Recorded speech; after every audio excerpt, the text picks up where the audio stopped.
So our next stop in the pastry unit is puff pastry. Puff pastry is a type of laminated dough. There are a couple different types of laminated doughs, but we're really going to be looking at puff pastry. Puff pastry, to be totally honest, is worth it to just buy the pastry in the store. And so that's what it looks like. Pepperidge Farms is like one of the only ones that makes it. It's a difficult dough, so buy it. I'm just gonna tell you, okay. Yes, the teacher who says to make things from scratch, I would buy this. So laminated dough examples, puff pastry, but croissant doughs and then danishes are also examples of things that are made with laminated dough. So what is a laminated dough? Well, it's called a laminated or a rolled in dough because the fat is incorporated into the dough through a process of rolling and folding. And this process creates many, many layers of flour and fat, which creates layers when baked. So basically, you have like a block of butter and then a block of like a flour dough, and you kind of roll them in together. And I'll show you how it's done.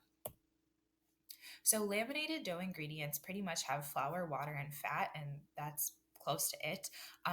Some of them can contain yeast, so Danish and croissant dough might contain yeast, but again, we're really focusing on puff pastry, and that won't have yeast.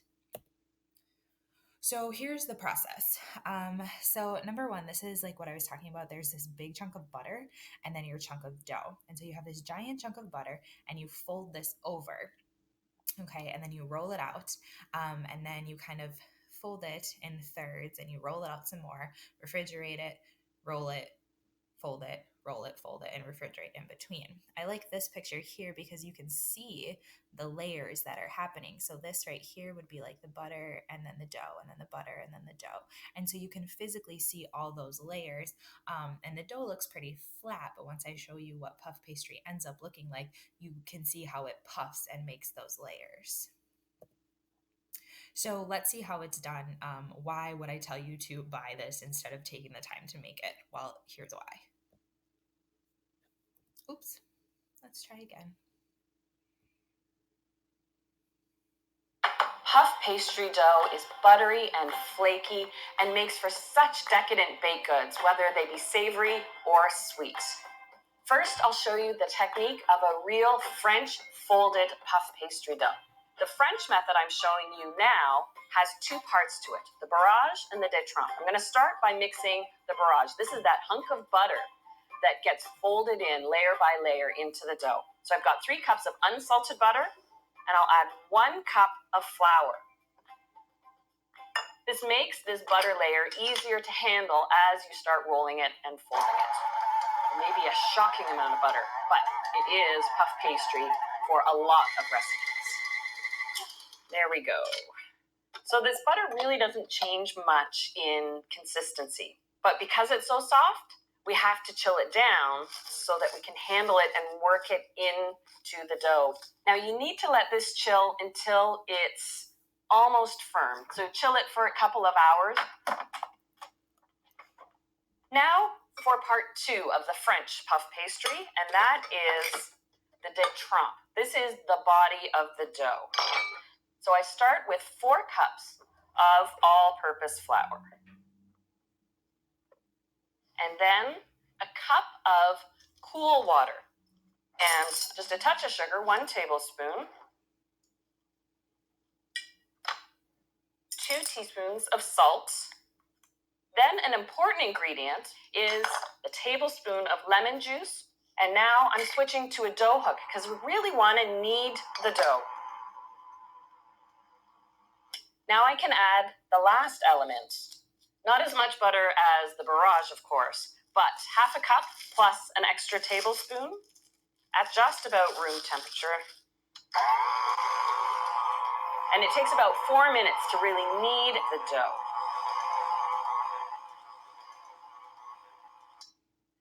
There we go. So the dough has come together. So I'm going to shape this into an 8-inch square. You want to give it at least an hour to relax. So I've got one already chilled.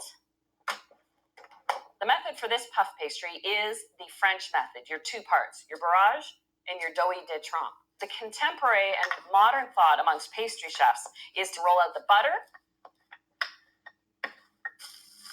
dough in the middle makes for a more even and consistent pastry. So now I'm going to roll it lengthwise, about 20 inches across. And this is the first fold. Oh, this is why you need the big rolling pin with the handles on the outside, because at this point, it's a bit of work.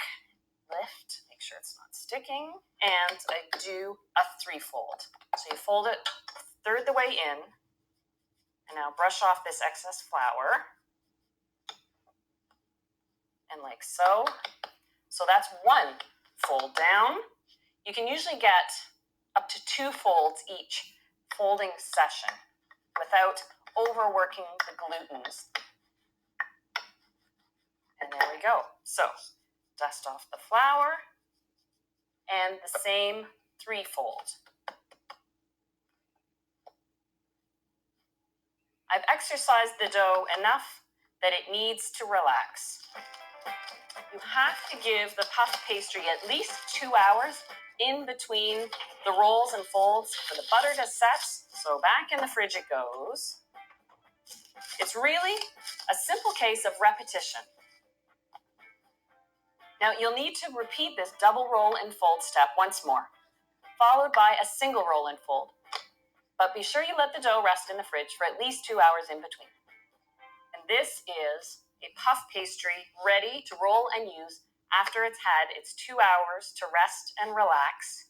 But just to show you, so you can see, this is why it's worth the effort. Those beautiful thin layers of flour and butter ready to bake up and be flaky. All right, so there you see the process, but you saw her do the fold once and then in the freezer, and then she would have to do it again back in the freezer for 2 hours, and then once more just a single time, and then back in the freezer. And that last time, she was just rolling it out to be ready to use. So lots of waiting time. Again, to keep those layers separate. If you work with it too much, like she was saying, it needs to relax. You're also going to warm up that butter, and that butter is going to melt into that dough, and then your layers will be gone. So again, this picture is great because you can see all those layers of butter and then dough, butter, and then dough, and that causes the puff to happen in the puff pastry. So puff pastry, this is what it ends up looking like. Love this picture when it's baked. Okay, so you can see how what it looks like as the raw dough, and then when it bakes, it just puffs like this. Okay, here you can see all these little layers right here. The French name for puff pastry is millefeuille, which actually means 1,000 leaves. And so, kind of like 1,000 layers is just one 1,000 leaves. So, millefeuille is the French name for that. So, when you have the puff pastry, well, that's great and all, but what do you do with it? Well, here are some examples of common things that are made with it. So, they're typically small, like pastry shells that are filled and then usually served as appetizers. So that's typically where you're going to see puff pastry, either as an appetizer or a dessert. So there's lots of fun ways that you can cut and kind of shape them like this. These are pinwheels, so you can follow the puff pastry around in kind of this circular pinwheel shape. This is a palmure, so it's kind of like a double pinwheel folding in on itself. And then this is just where it's kind of cut and shaped.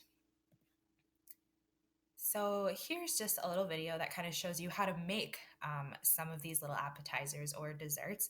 Super simple once you have the dough that's already made for you.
right. So just some really quick ways that puff pastry is made.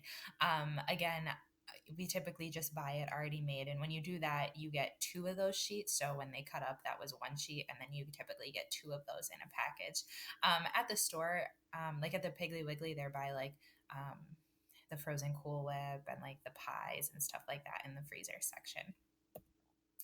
So for your assignment, you guys are going to just be looking up some different recipes for puff pastry since we won't have a lab this week. So I'll just ask you to kind of fill in a couple notes from this video and then be looking up some puff pastry different recipes that, who knows, maybe you might try one day.